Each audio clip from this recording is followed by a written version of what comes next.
Hello, everyone. We are Group 1 from Section 903. My name is Annabelle Fish, I'm Evan Dixon. And I'm Tyler Lamb. and today we're presenting our project proposal for our three-link pendulum system. This project brings together several of the core ideas from this course: mechanical design, system modeling, simulation, and real-world experimentation. What makes the three-link pendulum especially interesting is that it's a system known for nonlinear and sometimes chaotic behavior, meaning the motion can change dramatically depending on the initial conditions. Our goal with this project is to not only build a functioning physical system, but also to understand how accurately we can model and predict its behavior using Simulink and Simscape. Throughout this presentation, we'll walk you through our design concept, our plan of execution, the breakdown of our work, and what we expect to learn by the end of the project. Here, we've included the two main reference links for the project. The first is a short YouTube video that you're watching now. The second link is our shared team folder. This is where we are storing every part of the project: all the CAD models, all Simulink and Simscape files, equations, data from our physical tests, and the documentation will update throughout the build. Having these resources organized from the start is important because our project has both physical and simulation components developing at the same time. Keeping everything in one place ensures consistency as we move from design to modeling to building and to finally testing. Our system starts at a fixed and consistent displacement. To accomplish that, we are using a removable pin located on the top plate. This pin locks the top link of the pendulum at a specific angle, and we've added several pinhole locations that we can vary the starting angle during experiments.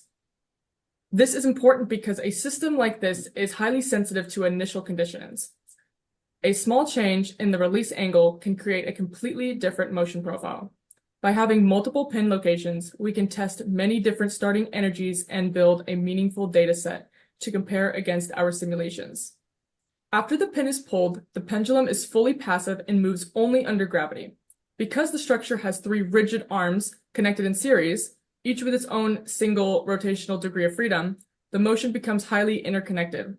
The links influence each other through their joints, and this is coupling that causes the nonlinear and chaotic motion.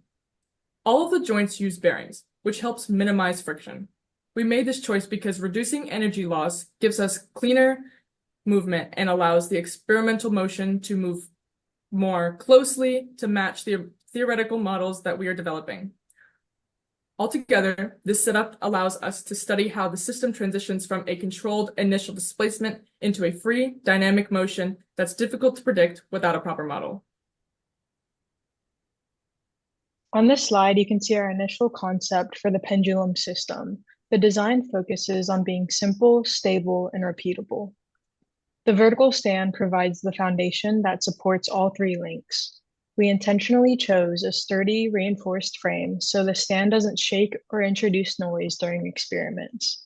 The smoother the motion and the more stable the base, the more accurate our recorded data will be. Each of the three joints houses a bearing, allowing each pendulum link to rotate independently. The spacing, geometry, and mass of all the links were chosen to give us enough complexity for interesting motion, while still keeping the system manageable for modeling and simulation. Overall, this concept gives us a clean and reliable structure that should behave predictably from experiment to experiment, at least in terms of the setup. The actual motion, of course, will be far from predictable. We begin our execution plan with the mechanical build. First, we're constructing a strong vertical wooden stand. The goal is rigidity. Any flexing or vibration in the stand will interfere with the results and make it harder to compare to our simulations. So reinforce and stability are our priority. Next, we'll 3D print all three pendulum arms, the bearing housings, and the joint mounts.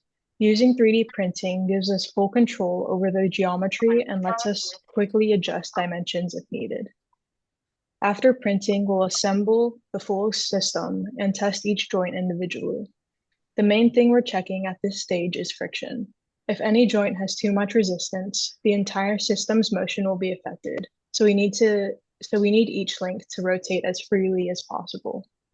The mechanical phase gives us the physical system that we later compare with our simulation results. For the modeling phase, we'll create accurate digital responses of our pendulum. Each pendulum arm will be modeled with precise dimensions, mass values, and center of gravity locations. Getting the mass properties right is essential for the accuracy of the simulations. We'll also model the stationary support frame and define the exact joint geometries between each link. These joints must be set up correctly so the digital model behaves like the physical one.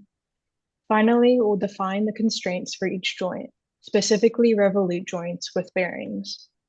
This ensures that in the simulation, each link only has one rotational degree of freedom, just like the real system. Once the CAD and mechanical models are done, we move into simulation. The first step is the analytical Simulink model. That means I'll be deriving the equations of motion by hand using multi-body dynamic principles. This gives us a mathematical version of the system that we can analyze and tune before involving any CAD geometry. After that, we'll create a SimScape multi-body model using the actual CAD components. This gives us a 3D visualization of how the pendulum behaves and allow us to check that our kinematic constraints are correct. Finally, we'll integrate the real physical parameters, mass, length, damping, and inertia into SimScape. This will let us directly compare our simulation results to the physical experiments. Ideally, after parameter tuning, the simulated and physical motion should match closely. To keep the project efficient, we divided the work based on our individual strengths. My responsibilities include deriving the equations of motion, 3D printing the components, and tuning the Simulink model during calibration.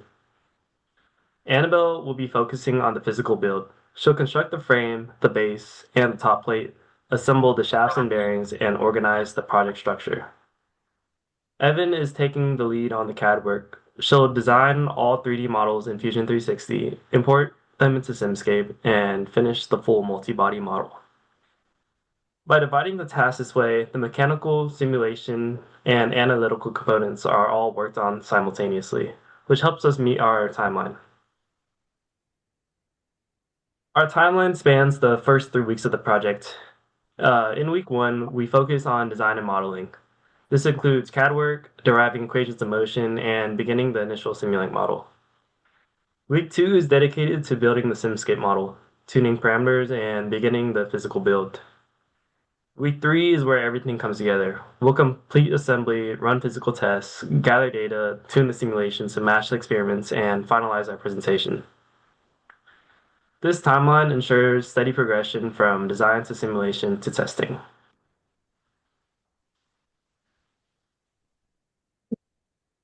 We expect 4 major outcomes from this project. Outcome 1 is to build a fully functional 3-link pendulum with smooth, low-friction joints that can display nonlinear and chaotic motion.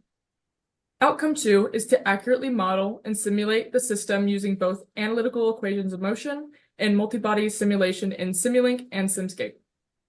Outcome 3 is to validate our simulation models by comparing them with experimental data. This includes perimeter estimation, sensitivity analysis, and identifying any sources of error. Outcome 4 is to strengthen our understanding of real-world dynamic systems by combining theoretical modeling with hands-on engineering, would give us experience with designing mechanical systems, conducting experiments, and interpreting real physical data. Thank you for listening. We're excited to begin this project and to apply what we've learned in MXET 375 to better understand complex dynamic systems.